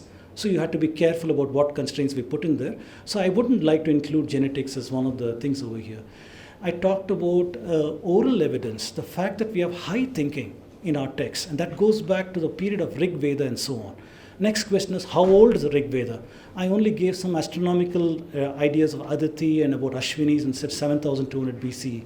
I'm fully aware that there are people who are proposing much more ancient time periods. For example, Dr. P.V. Vartak, if you read his works, he's proposed the seasons and other things present in the Itihasas, in the Ramayana, and the Mahabharata, and the Vedas. And he proposes timelines going up to a staggering 22,000 years. You cannot go past 26,000 years because of precision. It's like a sine wave, right? You cannot go beyond one complete period. So one complete period is 26,000 years. In the Mahabharata, we have this statement in Vanaparva between Indra and Skanda that says that contesting against Abhijit and Nakshatra, Abhijit went, I cannot repeat it, I don't know the exact words. Bottom line, it says Kritika went to the summer to heed the summer solstice. Such a statement can be dated to 22,000 years ago. Now the question is that interpolation? Is that true? Do we have any other material evidence that can talk about it? These are all debatable points. So I would not like to cut out anything from the discourse right now in a process of collecting all the data points so that we can validate them one after the other. I am aware that there are other people who are talking about Mahabharata, Ramayana, and they're proposing various timelines for those things. I have a video out there that critiques 3 researchers that are talking about the dates of the Ramayana, and I pointed out how it's difficult to get a precise mapping of the astronomical phenomena over a particular stretch of time. There are some researchers who are coming close in a least square sense. Least square sense means I cannot fit all the data points exactly, but the error that I have is minimum. So in such a perspective, some researchers are able to go and propose 12,000 years ago, 14,000 years ago. They're able to assert some dates. So to answer your question, I have only restricted myself to a point where archaeology is backing it. Archaeology in the country is now showing up to 9,000 years ago. I have restricted myself to that space only at this point. But that does not mean that it's more ancient than that. I'll take that one, sir, then I'll come to you. Yes, please. Last person. My name is Sudat, sir. Thank you for the lecture. My question is it hard to trace the origins of Indians because there is no homogeneity in the population, and it's pretty much heterogeneous now? So you said several things that had to be deconstructed. You talked about homogeneity, heterogeneity, and so on and so forth. You have to see in what context are you saying these things. Is it in the context of genetics? If it is in the context of genetics, if it is in the context of genetics, then we have to see what are the markers that you're calling out. Are you calling out because of perhaps the skin tone differences? Are you calling out other phenotype differences? There's no such thing as race. Race is a very disputed context, so we can't say that. So we know that as far as pigment is concerned, it is this SLC24A5, if I'm not mistaken. That's the allele that causes in the 15th chromosome of human body that causes the expression of melanin. It controls how much of melanin you will produce. If you have that particular allele, then depending on the latitude on which you live and the directness of the sun rays, it will dictate what the skin tone you will take on. So if you have that particular allele and you happen to live in Sri Lanka or somewhere where it's closer to the equator, you'll be darker. If you did not have that mutation and you lived in southern latitudes, your skin will burn. You'll get sunburn and things like that.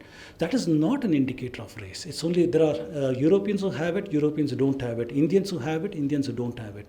So that's not an indicator. This mutation itself appeared 30,000 years ago, very close to the time when maternal mitochondrial DNA said migrations are happening out of India. So I've talked about this in earlier talks. So the whole notion of mutations being used to talk about migrations of our people is a little suspect.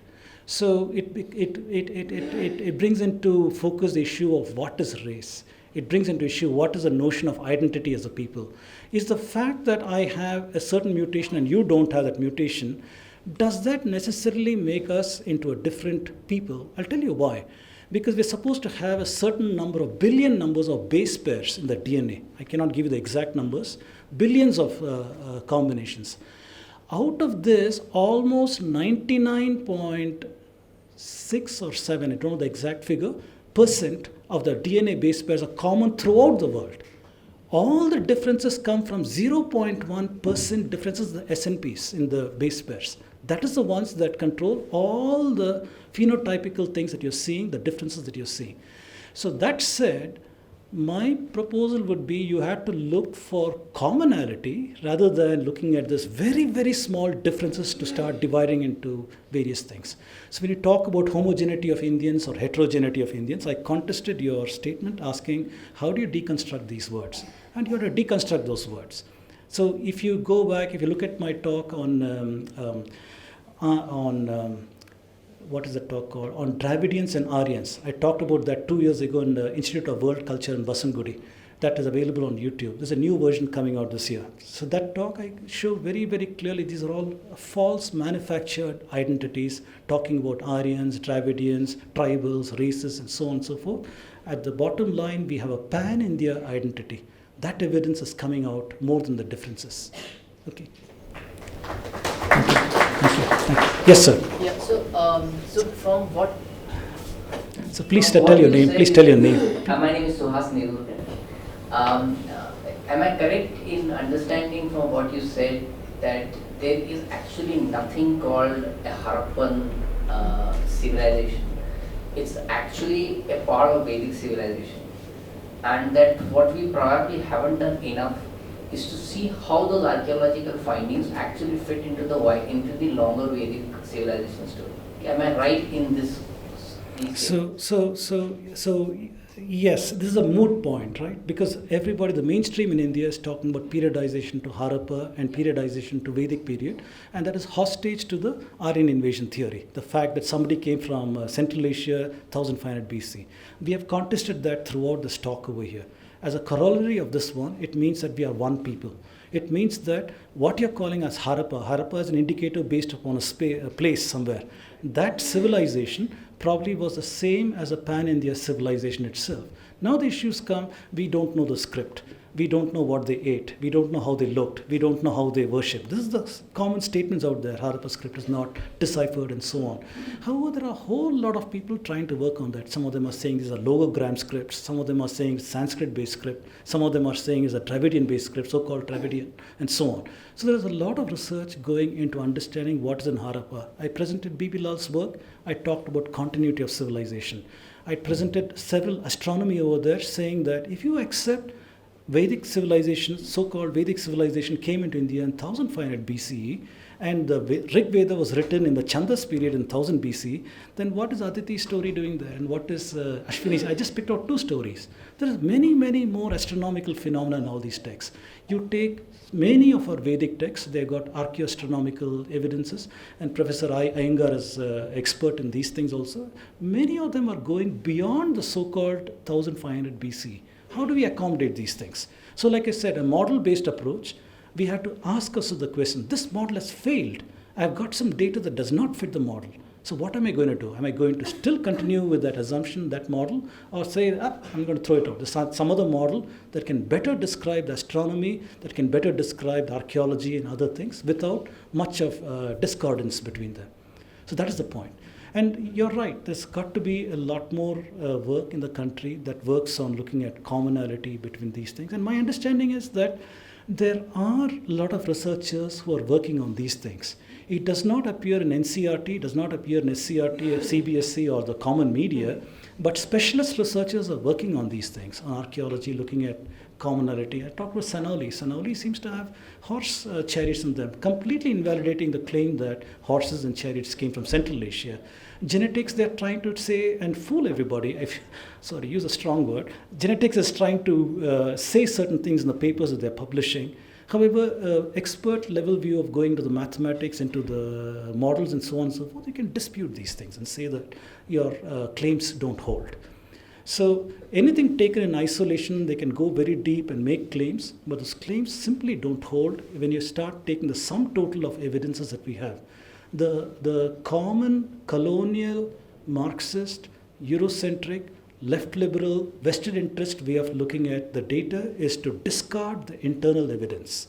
They discard the internal evidence of our Sanskrit texts. They discard every other evidence that will talk about antiquity. So they have distorted the king list, they have distorted a whole lot of things, imposed this linguistic model, imposed in genetics saying you're a recent people from Central Asia, and so on and so forth. So we have got tremendous problems today, sir, in today's narration of Indian history, tremendous problems. So I have presented some counter evidence that is saying we need to revisit some of these things. I hope that answers your question. Yes. Let me go there. Yes, go, sir. Thanks for this wonderful lecture. My name is Raghavan. So basically we saw some of these timelines from you, and the common notion is that it starts with Veda Shakas, Rig Veda, and then Ramayana period, and then Mahabharata period, and then the Kali White book, as you said, 3102 or something like that. So how do we reconcile between the long period of these yugas?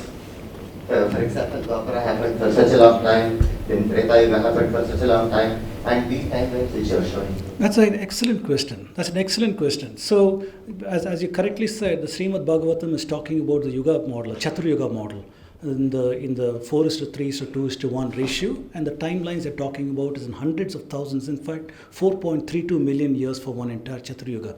So if you say that Ramayana happened in a certain yuga that happened several lakhs of years ago, how do we reconcile it to our current understanding of genetics and other such things? It's a good question, and we don't have an answer. We don't have a good answer. However, while saying that, we should also be open to the fact, I presented in archaeology and paleontology some outliers. I said that the common thinking is that modern man came into India 85,000 years ago. It was an out of Africa crossing. That's what maternal mitochondrial DNA of 2003 was saying. I presented outliers.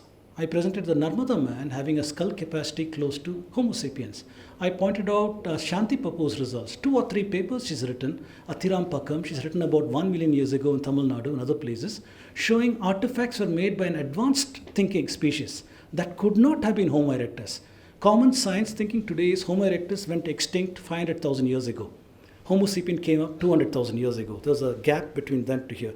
My question is, who was making those artifacts in India in 350,000 years ago? It's an open question. So we like to think that with the measurements and the models that we have captured an understanding of the past.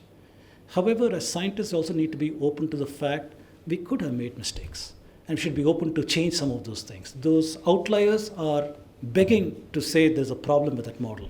So maybe in the future we might find little more things that will cast more light. Till then, it's an open question. no answer to your Yuga question. Have you been able to date the Ram Setu? Please address your. Just connected to the same question. Have you been able to date the Ram Setu? That's our best understanding of Ram Setu is that it is a natural formation, shoal formation that happened during the continental drift and so on, when Sri Lanka and so on. We also know about a time period in climate records. We go to climate records, the late glacial maximum was approximately 15,000 years ago. In other talks of mine, I show that any place that is 122 meters sea level would have been exposed when 15,000 years ago, because most of the water is locked up in ice.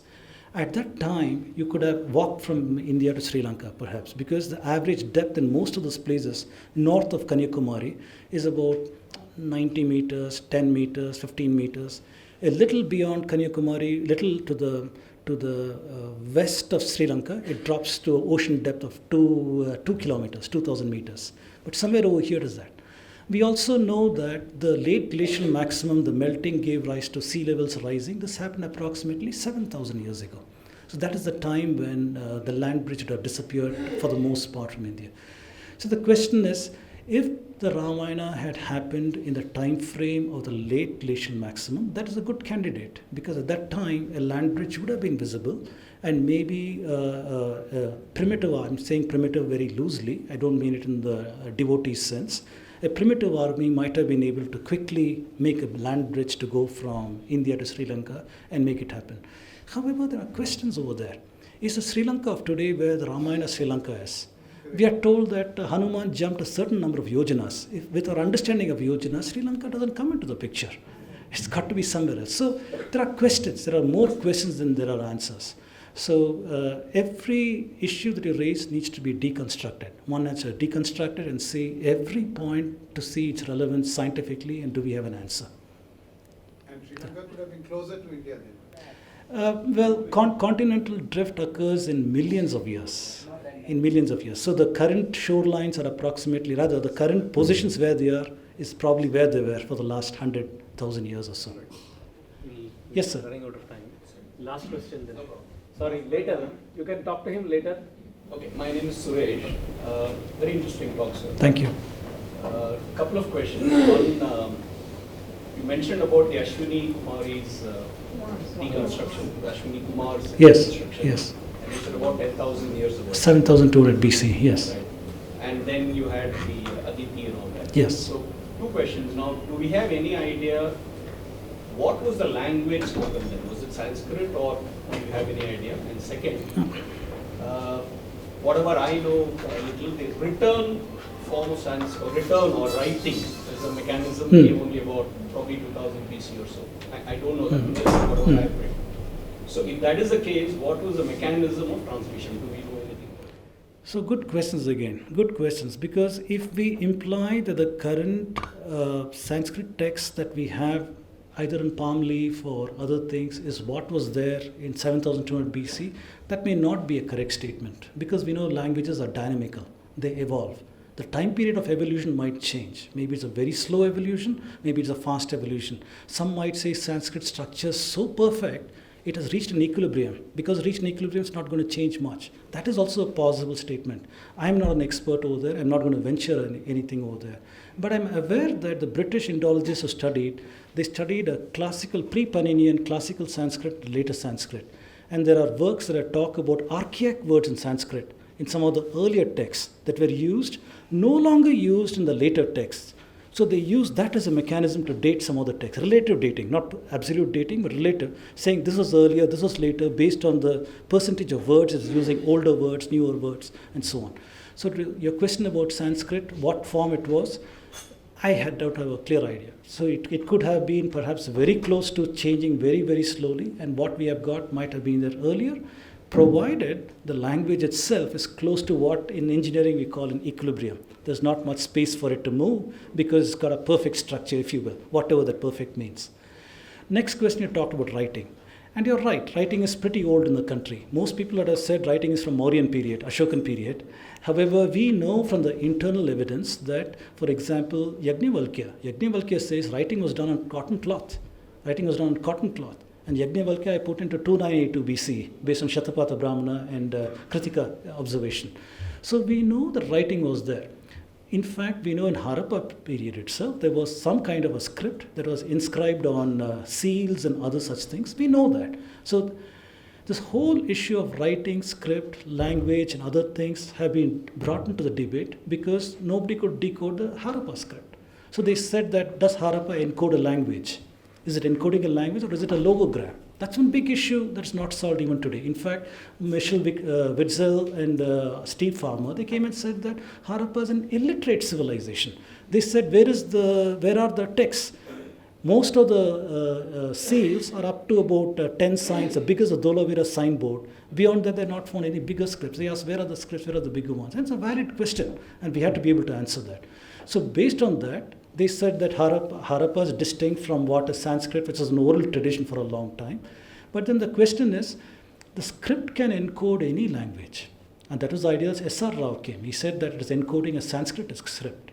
In fact, there's one more person called Ushanas, who said that most of the Harappa seals are encoding episodes in the Rig Veda. And his entire book talks about these kinds of things. So, bottom line, we know there's been an evolution of script. We know there's been an evolution from the so-called Harappa to the so-called Brahmi. There's a transitive script. We know that, which has evolved to all the modern-day scripts. We know that you can use Kannada to write Tamil. You know, you can do that because it's a script. You can write any language you want in any such thing. We know that oral tradition was there for a long time. We know that there was error correction mechanisms in the oral transmission so that a fidelity of transmission could be ensured. We know all these things.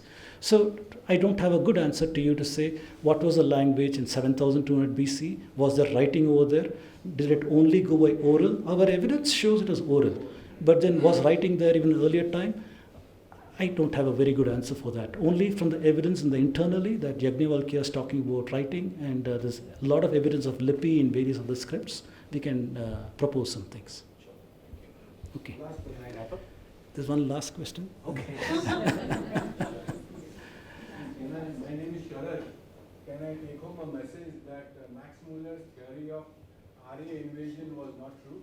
Yes. Yes, without a doubt. Without a doubt. Without a doubt.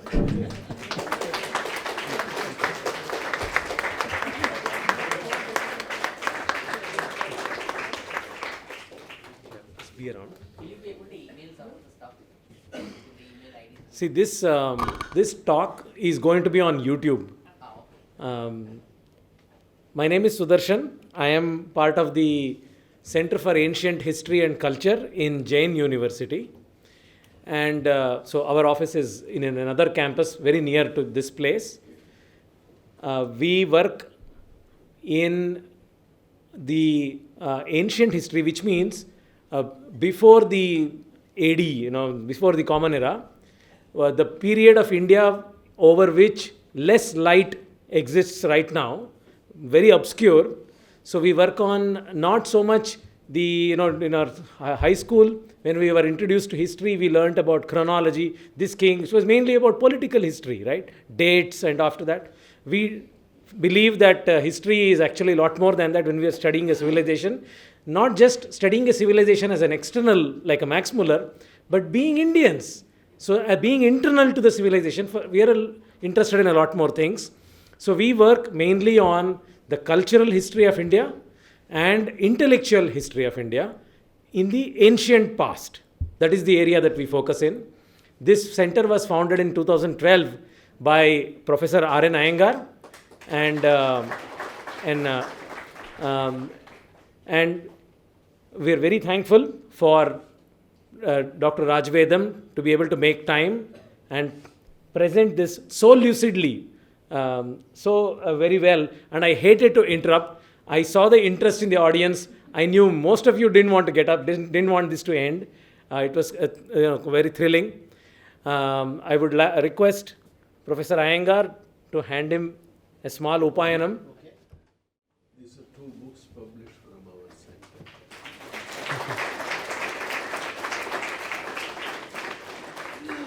I thank the Jain University officials of this campus, Mr. B.T. Venkatesh, for having arranged everything here. And thanks to chalet.com for broadcasting this live. Thanks to the audience for taking up your time to take interest. The idea was that people like you and me, I was not part of history. I had some other job. Now I have switched over. Now I work in the history department as a student. I wish the study of history becomes democratized, right? When knowledge reaches everybody and everybody takes interest in a particular knowledge, the quality of that knowledge got brought up. This is something that I learned from Dr. Raj Vedam, listening to his past lectures. So I wish most of you take up that interest. And maybe you should request him to do a lecture series here. Because there are so many more subjects he can cover. He's hearing you. If you wish to receive updates of such talks going forward, you can leave your email ID there and you will get email alerts. Thank you very much. Thank you.